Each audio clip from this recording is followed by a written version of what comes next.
a question, simply type it into the questions pane on your screen and click send, and we will answer as many as we can in the time we have. And this webinar will also be recorded. Now let me turn it over to Dr. Gina Grossman. Jean teaches at Princeton's Woodrow Wilson School and is Senior Vice President for Research at Public-Private Ventures, a nonprofit organization that studies policies and programs for the nation's disadvantaged citizens, especially its youth. She's an expert on after-school and youth mentoring programs, as well as evaluation design. Jean? Yes, hi, thank you. Take it away. Hi, Jean. Thank you very much. Thank you for having me. And thanks everyone for joining, and so I can tell you about this study, which I think is going to be hopefully quite useful to people. If we go to the first slide, and hopefully I can get control of it, the purpose of this study was to come up with a set of estimates that people could use to better plan about how they could build high-quality programs that serve low-income children. And what we wanted to do was not just have one number, which is what most studies in the past have done, but really look into and investigate whether the cost of programs differed by program characteristics, as we suspected they probably did. Let me just jump to the punchline. We did, in fact, find that costs vary, and sometimes quite substantially, based on the characteristics of programs. But the really surprising finding was that there was really a large range of costs, even for programs of the same size. I can't switch slides, so if somebody could work on that, that would be great. So let me tell you a little bit before, as this is clearing up, let me tell you a little bit about why we found there was such a range of cost, even for similar type programs. What we found was that cost structures were a result of decisions that professionals made, the professionals that ran those programs, about the needs of the children, the context, their preferences, prior experiences of the families that they hoped to serve, and all of those things, as well as the resources of the community they were in. And all of those factors contributed to what the cost ended up being. Let's see. Okay. And are you able to advance your slide now? No, I have not been able to advance the slide, but I'm just going to proceed, and hopefully we'll catch up. We're trying to give it back to you, so please, everyone, bear with us while we try to sort through this little glitch. Just a moment. Okay. So before we go into numbers, and hopefully we'll get to see those numbers pretty soon, let me tell you a bit how where did these numbers come from? I didn't just pull them out of the air. What we did is we picked 6 cities across the country to collect data on. We looked at Boston, New York, Charlotte, Chicago, Denver, and Seattle. And in 1 second, hopefully we'll get there we go. And in each of those cities, we intentionally picked, we had OSP leaders in each city nominate really strong programs that they said were high-quality programs. We then followed up and did a brief survey to see that they, in fact, did have the structural characteristics of strong programs. We made sure that they were mature. They weren't brand new programs that would have startup costs. They had to be at least 2 years old. At least 3/4 of the participants had to be attending most or all of their scheduled time, at least for middle school and elementary school programs. And there had to be reasonable staff-youth ratios. After we found those programs, we ended up finding 111 of them, we did a very detailed survey of their cost, and we calculated up full costs, not just the costs that were out of pocket, because we costed their volunteers and the space and anything else that was given and donated to the program. Now, do you advance the slides for you, since we were having a little technology problem? Sure. Okay. Sure. Okay. Sorry about that. No problem. So the reason we talk about and present data on full cost is that communities differ on their ability to provide in-kind costs, goods and services. And we didn't on our numbers to sort of embed stealth assumptions about the level of the generosity of a community or the resources of a community. So this way, whenever you use these numbers, you all can make decisions about how much, what proportion of these costs are likely to be donated, either by schools or the community at large. In our sample, just so that you know, before we go diving into the numbers, about 80% of them were out-of-pocket costs, and between 15 and 20% were donated. Now, as you can see from this slide, we did actually find a pretty strong group of programs. On average, the staff-youth ratios were 1 to 8 or 1 to 9. They had fairly educated staffs with like 3/4 of the programs serving elementary school children had 2- or 4-year degrees. And about 70% of them had operated at least 5 years or more. Turning to the next slide, I want to, again, before actually giving you numbers, I want to tell you what we're giving you a number for. In order to give you the most flexibility, what we have costed out is what we call a cost per slot, not a cost per youth. A slot is what an ADA is, the average daily attendance. So if you have 100 slots, you have an average daily attendance of 100. It means on average you can serve a certain number of youth. Now, it's a decision, a program decision, whether you require a child to come every day for the whole year, or whether you require them to come every day for a session, and then they have the option whether or not to enroll in a second session. Some programs allow you to come, on particular days and not other days, like I'm a Monday, Tuesday person, and someone else is a Wednesday, Thursday, Friday person. So this little slide depicts this this notion of slot and kids and how they're not the same thing. So here's a program with 5 slots. It's sort of 5 chairs at the table. And children occupy those chairs in different ways. Slot 1, 3, and 5, there's one child who sits in that chair every single day. But in slot 2, there's one child who comes every day the first session and a different child who comes every day the second session. Whereas slot 4 has, at least in the first session, has somebody who comes, say, Tuesday, Thursday, and there's a Monday, Wednesday, Friday child.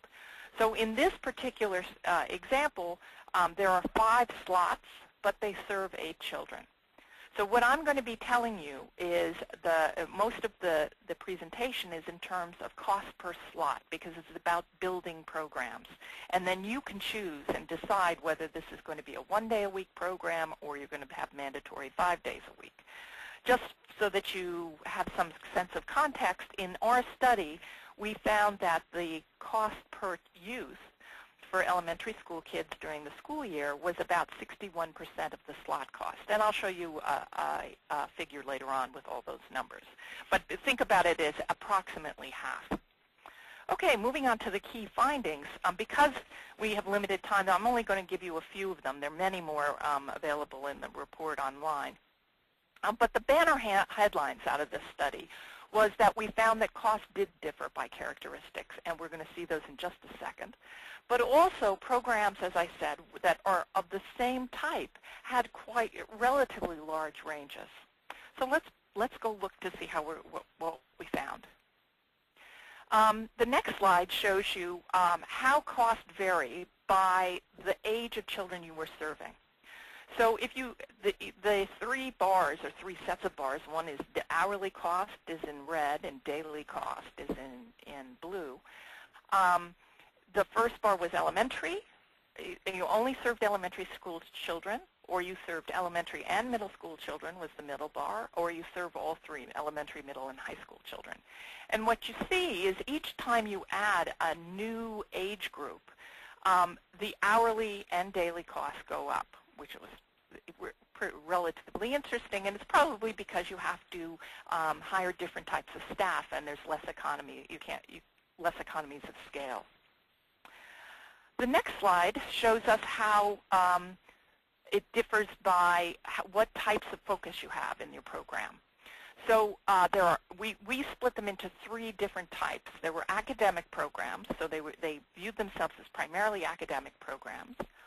Then there were programs that had some other focus, like culture or music or arts, but it was only one. It wasn't a mix. Was that we did art. We might do lots of different types of art, but we did art.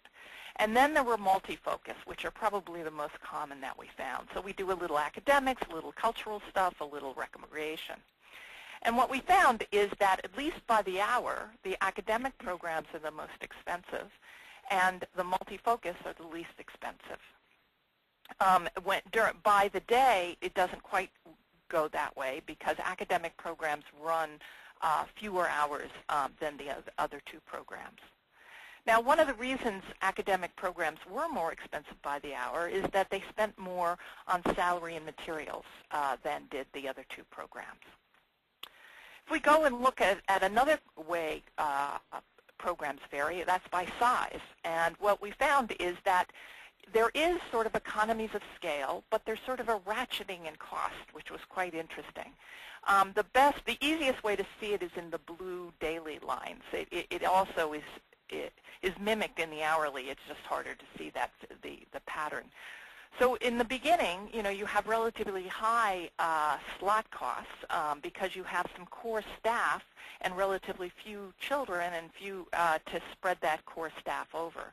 And then as you grow, your slot costs are going down, but then you reach a point where you have to add a new core person, an assistant director instead of just an executive director.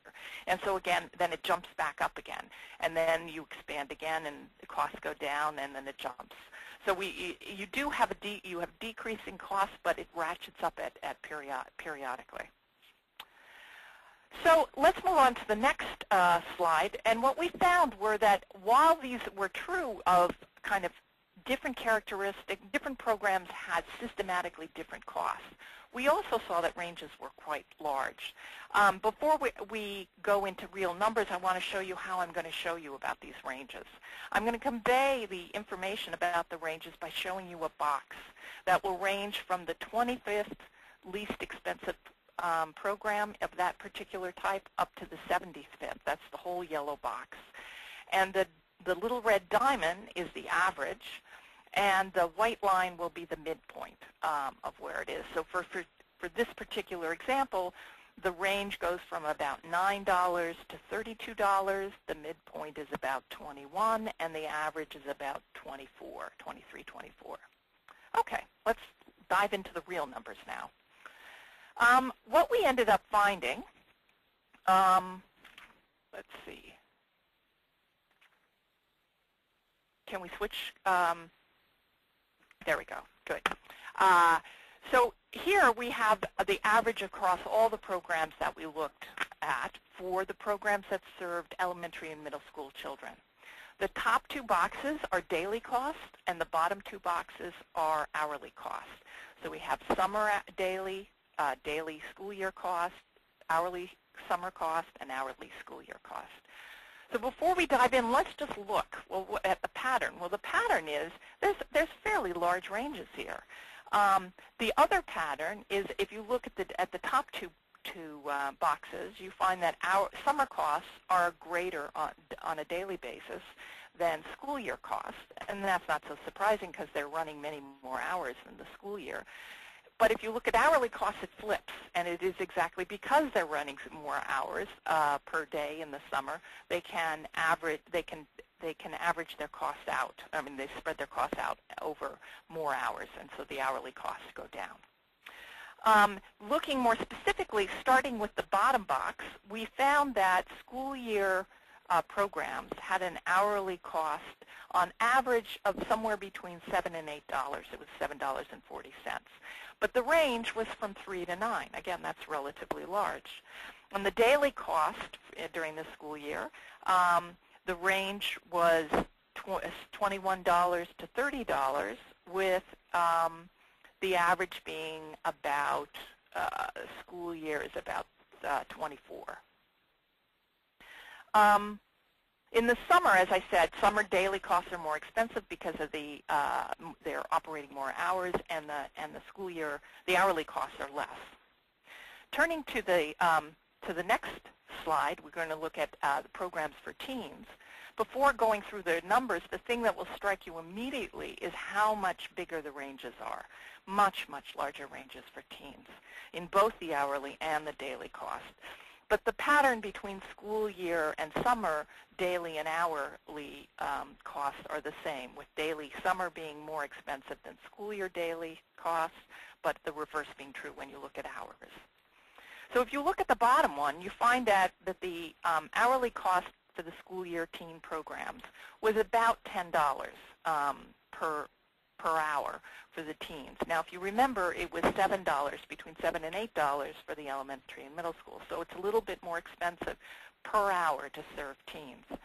On the daily cost during the school year, the average was $33 for the teens, and if you remember, it was about $24 for the younger children.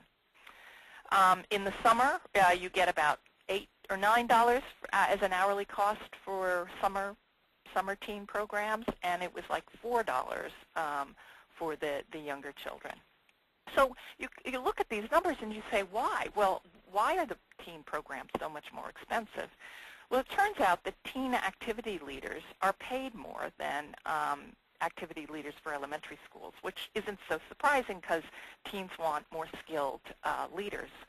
On average, the teen leaders in our sample earned $18.50 an hour, whereas the elementary school leaders earned $13.50. The other reason why costs are more expensive for teens is because teen programs tend to be smaller. They are averaging cost over fewer slots, and so that makes them more expensive, at least on a slot basis. Let's turn to the next slide, and just keep in mind all of these are full costs, and approximately 80% of these costs are out of pocket, with 20% being donated. So why were these ranges here? I mean, I just told you why the teen programs were more expensive than the elementary school programs, but why was there this range, even for similar programs? Well, it appears that program operators face different local youth needs, preferences, and priorities. In one place, you could get children to come in off the street by offering some relatively low-cost activity, whereas in other cities, you weren't going to attract kids unless the activities were more expensive. And so if you were going to be, a player in town, you had to offer the more expensive activity. Operators also face different types of resource constraints, both financial and in kind. And so in particular, in places where there was a lot of in-kind resources, that they could get a drama program or a theater to donate some either space or costumes or a director to come and run something. That provided, while they weren't paying for that out of pocket, it allowed them to provide a lot of rich resources to their children, and so that ended up, they can often run richer, what looks like more expensive but more costly, the richer programs because they're getting those resources in kind. But the ranges happened within these same types because program operators were making different types of choices based on what they thought, what they wanted to do, and what they thought would attract and keep children. Let's turn to the next slide, because so far we've been talking completely about the cost per slot, and that's not the way most people have been. Most previous studies have costed out things. So I just want to put us into perspective with other studies. So you'll see that at the far right-hand side is the full annual cost per enrollee, so per youth. And while we were coming up with, say, at a school year slot cost of $4,320 per slot, when it's actually filled by almost 2 children, it fill almost every slot, and so it drops to $2,640. You see that it being particularly dramatic for the teens, because teens don't attend all that as often as the younger children. So while a school year teen slot was $4,580 per year, per child, it was only 1,880. So again, much, much smaller. So let's switch to the next slide. Also, to put us into context about what have other studies shown. Well, it turns out we're pretty much right in the middle.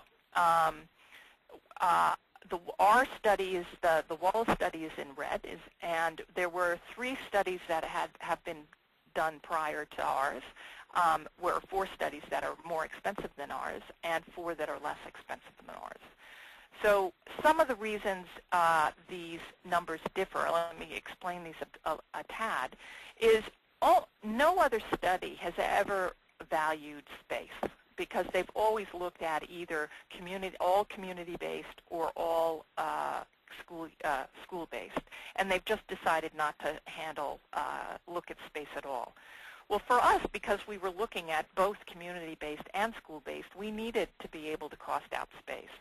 So in order to get this table, what I did to make our numbers comparable to all the other numbers is I took out the cost of space. And that's why this number isn't going to line up with some of the other slides that were earlier. But you'll see that when we do that and make our numbers, we put it on a per enrollee basis, and we take out the space, we fall right in the middle. It's with $21 a day without space per enrollee, and there are 2 that are more expensive, and the other ones didn't give you daily costs, so we couldn't calculate that. And then hourly, you can see we're in the middle. Okay, let's turn next to funding sources. So where did the programs that we collected data on get their funds? I'm going to show you 2 different aspects of funding. One is what were common sources of funding. This will be this slide, and the next slide I'll show you has to do with if you do get funds from a particular source, how important is it to your budget? So let's first start with this one.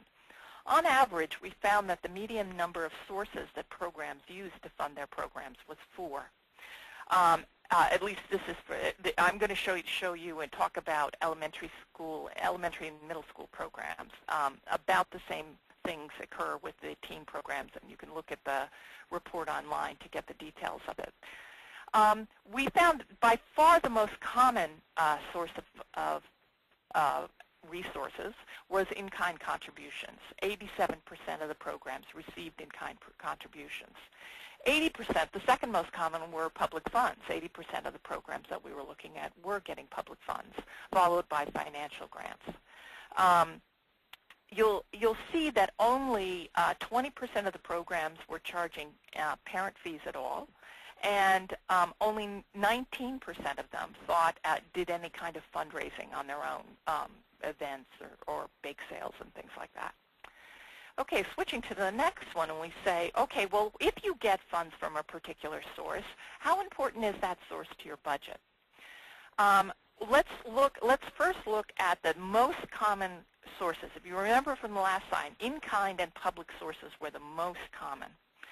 So if you got in-kind resources, 22% of your budget came from in-kind resources. If you got public funds, about half of 49% of your budget was covered by that source. The sort of surprising thing to us was that if you charged parent fees, more than half of your budget, 54%, was covered by those parent fees. Now, in the particular programs that we looked at, many of those parents got reimbursed through welfare payments or vouchers of some sort. But there are programs which really do have to rely heavily on parent fees. You see a very similar pattern if I had shown you this for teens. However, you find that teen programs are more reliant on foundation funds. If they get foundation funds, 45% of their budget will be covered by those foundation funds, whereas here it's 31%. Okay, turning to the next slide. Just to summarize quickly, so I don't take up all the time, why don't we skip the first which just talked about the unique, I laid out some of the unique factors of this study. But some of the key findings were that that costs do vary by program characteristics. It's not one more slide ahead. It's not just one number that fits, one cost that fits all programs. But even for similar types of programs, both hourly and daily costs vary quite a bit. This seemed to be driven by programming and staffing choices that directors made based on local conditions and priorities, which children they were serving, what kind of staff-youth ratios they wanted, what were the youth interests, as well as being constrained on available resources. We also found that the primary driver of costs was staffing. Staff costs was by far the highest percentages, about 2/3 of the cost of the programs. Thus, hours per day and days per year will have a major effect on annual cost. The average cost per enrollee, if you were in per youth, is substantially lower than cost per slot. So these numbers are good for building program slot, being able to provide, serve 50 youth per day, and then how you decide you want to allocate those chairs across children is a program decision. We found that the cost per slot for teens was higher than the cost per slot for younger children. But then when we looked at it cost per youth, the reverse was true, because more teens filled a slot any one week. They might come 1 day a week instead of 5 days a week. We also find that in-kind contributions were a quite important part. Most programs did get in-kind contributions, and on average, they made up about 20% of a program's cost. And typically, they got somewhere between 3 and 5 sources in order to make up their cost. Now let's look at, there's a really neat, here, by the way, this just tells you here are where you can find the full report if you want to go online and look at it, and also the web address to the online cost calculator, which we're going to look at right now.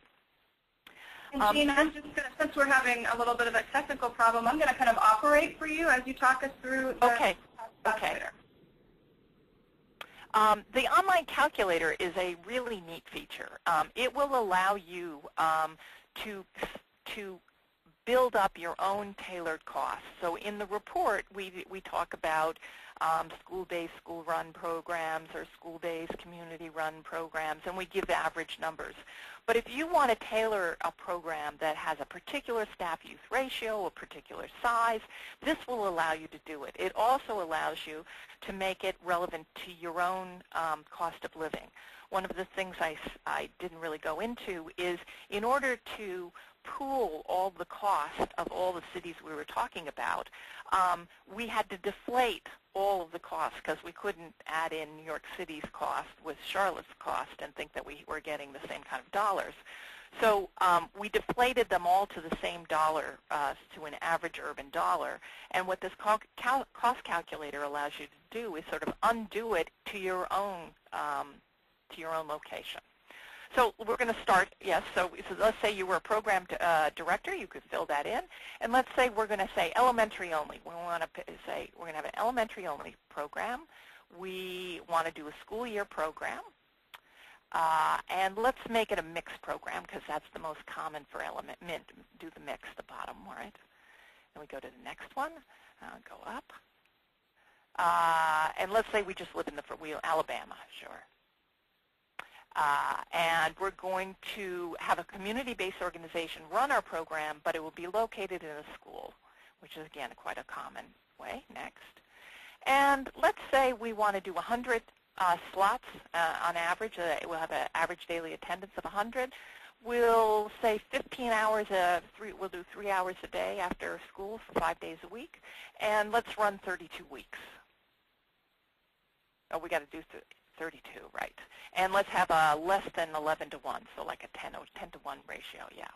Next. Now, the top part just shows you sort of what you picked, and now you can go and you see what the costs are. Well, if you want to do cost per week, The median cost per week was $54 per week per slot, but it ranged from 32, almost 33, to 66 almost. Then depending, your local situation better than we do, so you know what the range is. Do you think you'll be in the middle? You think you'll be a little bit more expensive? You can make that decision. You can get hourly costs. You can get all these different types. You can have annual cost, hourly cost, daily cost, whatever you'd like. Now let's say you think, maybe that annual cost is a little expensive to me. Maybe what happens if I only run 30 weeks? So we go to the go down to annual cost.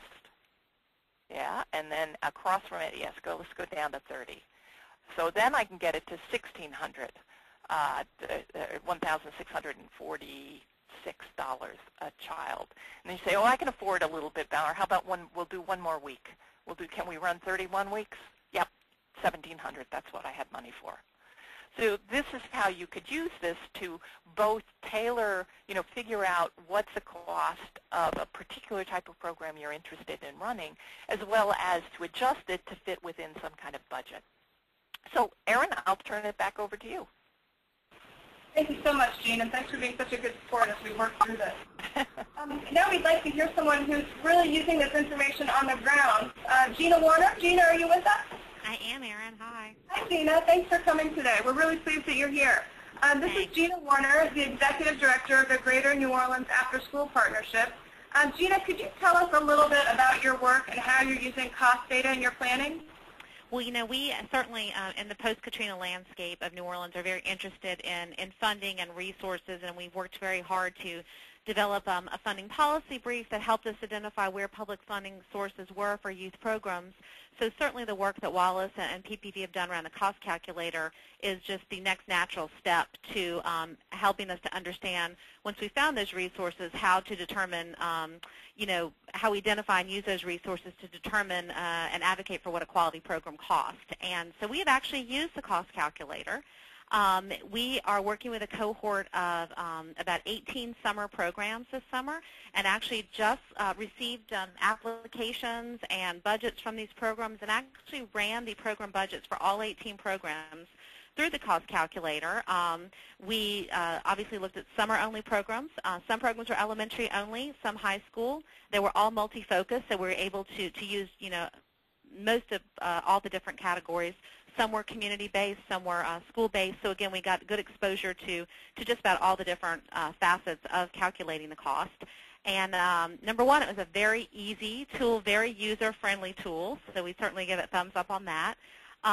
We found it just very rewarding in that it validated what we believed to be high-quality programs. We found that the high-quality programs in our community, their costs were very much within the ranges proposed. So that was very reassuring to us. And we're really excited about how this information and working with this tool is going to be a great advocacy tool for us, particularly in working with public funders and helping them to understand what quality costs, and in helping to allocate the very limited public funds and really giving them to and allocating them at a level that will allow our providers to present quality, high-quality services to children and youth. And we're very excited about working with our local foundation community. This is a very, I'd say, relatively new concept with our local private foundation community, and looking at truly at a cost for high-quality programming. So we just give it a great endorsement. Thanks a lot, Gina. And of course, what many communities are struggling with is not just what quality out of school time costs, but where to find the money. And the National League of Cities is here today. They have developed a new and really useful guide to city strategies for funding out of school time. And we have Lane Russell with us. Lane is a research associate for after-school initiatives with NLC. Lane, could you tell us a little bit more about that resource? Yeah, thanks, Erin. We were really excited to pull together this strategy guide. It's titled The Financial Strategies to Support Citywide Systems of Out-of-School Time Programs. And we lay out 4 strategies that city officials can consider to help strengthen their citywide system of out-of-school time programs. The 4 strategies are: create dedicated local funding streams, make better use of existing funding streams, maximize state and federal funding sources, and look to build and strengthen collaborative efforts. All four of these strategies take the leadership of a city official and can have huge benefits to long-term investment in high-quality programs. And we laid out how each of these strategies can be used separately, but really when you look at using all of these in a coordinated effort, that they can form a web of financial support. When looking at creating dedicated local funding streams, cities can look at creating set-asides from the general fund, support special tax levies, which you can look at dedicated. The tax levies can create a dedicated source of funding that can go directly towards after-school initiatives, and establishing an intermediary that can help leverage multiple funding streams, and is a great strategy to ensure long-term success and sustainability for the city system. When looking at making better use of funding streams, as Gina was just talking about, looking at creating a fund map and looking at all the resources that are available in a community helps really paint the picture of where the city is and what the city has available. Especially in, as economic times get tough, it's important to look and get a picture of what's out there. Lane, are you there? Lane, I think we may have lost you. Are you with us? Okay. We will post the information about, we also got a question about where Lane's resources might be available, and we will follow up with that web address. And I also wanted to just let you know that the slides that you're seeing today will be available at wallacefoundation.org. So keep an eye out for those slides, and we'll email you when they're available. I'm just going to try one more time to get Lane back. Lane, are you with us? Okay, I think I'll go ahead and just take your questions now. We're getting a lot of questions. Thank you all for writing them in. Jean, are you there? Yes, I am. Okay, great. The first question that we got was about the use of volunteers and how they affect. I think Lane is just back. Yeah, I am. Lane? Yeah, I am. I don't know when I lost you. Something on the phone cut off. It went staticky. Okay. So thanks. We're glad you're back. And I don't know if you want to just. We were about to take questions, but maybe just briefly finish up and let people know where they can find the resource that you were referring to. Yeah, of course. And we laid out just the importance of the strategies in here. Lay out the importance of looking at partnerships, existing resources that a city has, and the federal and state sources that can be used, especially the new stimulus dollars that can be a great new source to help support after-school options and out-of-school time. And just the importance of looking at cities collaborating with their school districts and all the other organizations within the community. And you can find our guide at the National League of Cities website and go to the Institute for Youth Education and Families. And we have publications and resources, and you can search by publication type. And this strategy guide is listed under special reports and strategy guides. And it's, okay. Yeah, and so hopefully it lays out just different ways cities can look at working together and pulling in all the resources that are out there. Okay, great. Thank you, Lane. Thanks, Erin. I'm going to go back to Jean now, and one of the questions that we got from your questions that you sent in was concerning the use of volunteers and how that's kind of figured into the study. And in other words, how does the use of volunteers affect program costs? Jean, can you tell us a little bit about that? Yes. The numbers that are in our study and the numbers that the calculator will produce, we costed out the time of volunteer time using an accepted hourly rate, which was $18 an hour for volunteers. If you know that you're going to get a lot of volunteers, you should reduce the cost that comes out of the cost calculator, or that's in the report, by the fraction of staff. It's approximately, as we found, about 2/3 of costs are staff costs, including costed out volunteer time. You can reduce it proportionally if you're going to have a very large volunteer staff base. One thing to remember, of course, I'm sure if you do use volunteers a lot, is you know, if there are many volunteers, you need to have some kind of volunteer coordinator because volunteers don't show up quite as regularly, so it's a juggling act. But the way you would incorporate, so whenever you get these numbers from the report, whether it's the fact that, oh, you don't have to pay for space because the church down the road is giving you free space, or the school is giving you free space, and you're going to get about a fourth of your staff is going to be volunteer time. You take the number that we give you as a starting point, and then you can mark that down. You know, you can say, oh well, I know we're not going to have these costs, so I can subtract them. Thank you, Jean. Another question that we got was concerning kind of the link between staff costs and program quality, and whether you can talk a little bit about what correlation there is, if there is one, between staff costs and the study and program quality, or in general.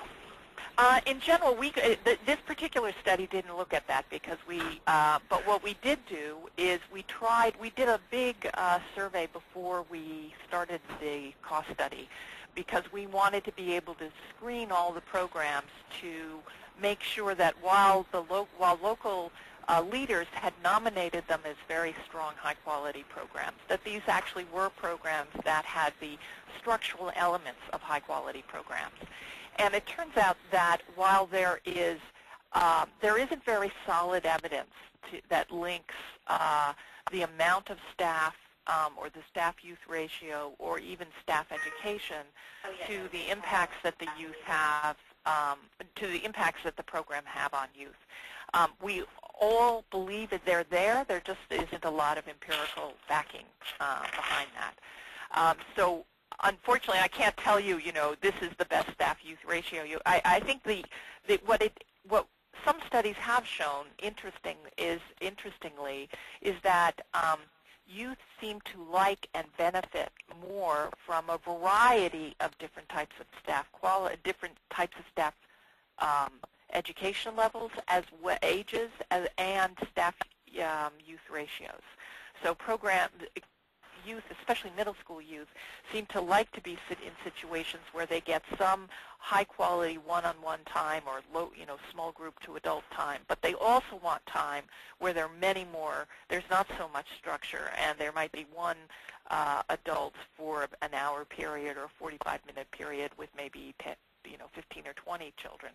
And it sort of allows a different type of interaction, and the variety seems to be something that youth like. Thanks, Jean. Gina, are you still with us? I am.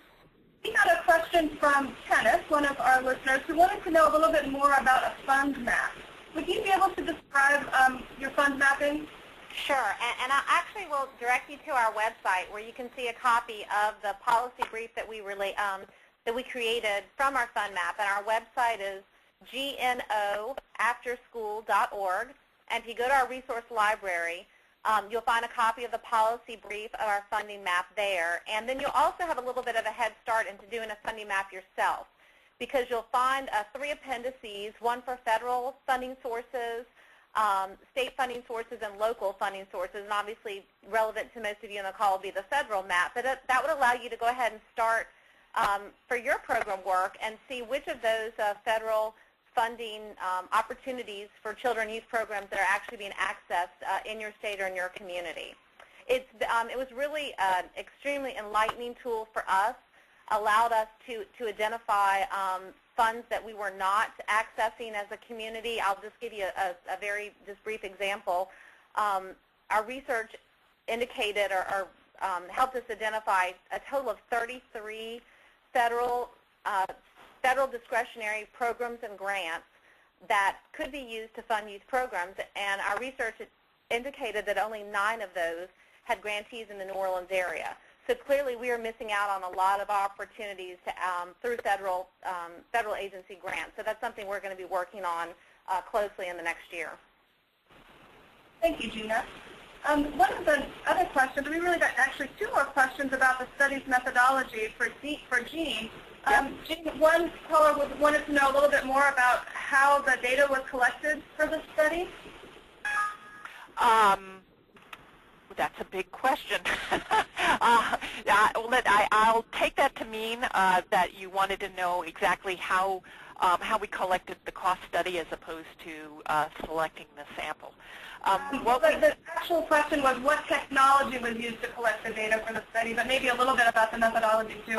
Okay. Technology, it was actually very simple. It was the old-fashioned get on the phone and bug somebody until they give you all the answers you need. So what we did is we identified these programs. We then called and screened probably almost twice the number of programs we ended up with to make sure that they fit our category. They had the characteristics of high-quality programs and were also all of the same type. One of the things I didn't mention is what we found, especially schools tend to run programs, after-school activities, that they shift from school to school to school to school. And in order to be in the sample, you had to operate for at least 8 months in a single site. So those types of programs that move once a month or every 6 weeks or every 2 weeks were not included in our study. So that we did this little screener. And then once you passed, we tried to set up a 2-hour period where we could go sit down with you and your accountant and basically go through, what your staff, how many staff you have, what they're paid, what your material costs are, and it was a very, very detailed phone survey with these 111 programs. Thank you, Jean. Yep. The next question that we got was concerning professional development. And the question from Tanya was, what about professional development costs? Is there a way to factor that in? Do you have any response to that? Well, what we did in this particular study is if a program paid for and provided training to its staff, that was part of the cost. That was just embedded as part of staff costs. So staff was salary for whatever you were being paid for. It was, face time with the children. It was prep time. It was training time. And then the cost of, say, for the trainer, which isn't going to your staff, it may be the executive director, but if you brought in staff, we would have captured that in the other costs. So what we did is we had them send us their budgets, and we did this 2-hour, in general, about 2-hour phone conversation, and sometimes it happened over multiple days. And then we wanted to make sure that often the cost that they gave us the first time around wasn't up to what their budget was, and then we would go through and say, oh, what's been forgotten? I see that you have a line item for consultant. What was that consultant? And so through a lot of interaction and back and forth, we really tried to uncover all the costs, and training costs were part of that. Thanks. Another question was concerning materials costs and for things like snacks, how we factored those in and what were the ranges of those, if you know that. Offhand, I don't. We did factor them in. Everything that goes into running a program are in those costs. As I said, we were really very, very, very thorough, much more thorough than most cost studies are. I probably have somewhere. I'd have to go back to the original data to see the range of costs for the for snacks, but we do have that, and they are embedded. Okay, thanks. I think we have time for just a few more questions, and one of them was concerning teen programs and whether student wages were included in calculating the cost. Yes, they were. That when there were stipends, and you'll see this in the report we talk about, we can go into more detail than I could today. There are stipends, and they have their own line item for teen costs. They're a reasonably important part of the cost for when they are provided, so they're important to take account of. Okay, great. Now we're getting a lot of additional questions, and many of them actually are answered in the report.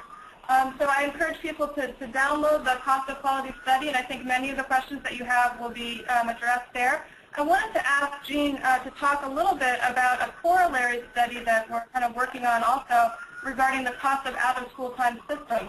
Jean, could you give us just a thumbnail sketch of that study and tell us a little bit more about it? Sure, yeah. So this was actually a two-part cost study. The first part you've heard about was the cost of the programs themselves. But the second part was trying to understand the cost of building a system.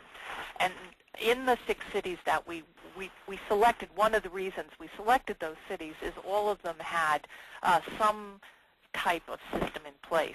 What became very obvious when we really dug in deeply is all the systems, all the cities are still building systems. There is no complete system in place anywhere.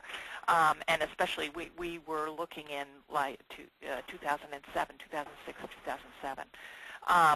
And so the report that we're writing right now is looking at the types of investments that cities are making, at least these 6 cities are making, and in order to strengthen the infrastructure for after-school programs. So it's things like how at a system, a city level, are they trying to increase access for particular types of children, or just sort of citywide that everybody knows what resources are out there? What are the types of investments they're making to, at a city level, increase quality? That almost always, the vast majority of those investments are training and technical assistance. And so we show you the types of things that these different cities are doing. Now, clearly, they're very different.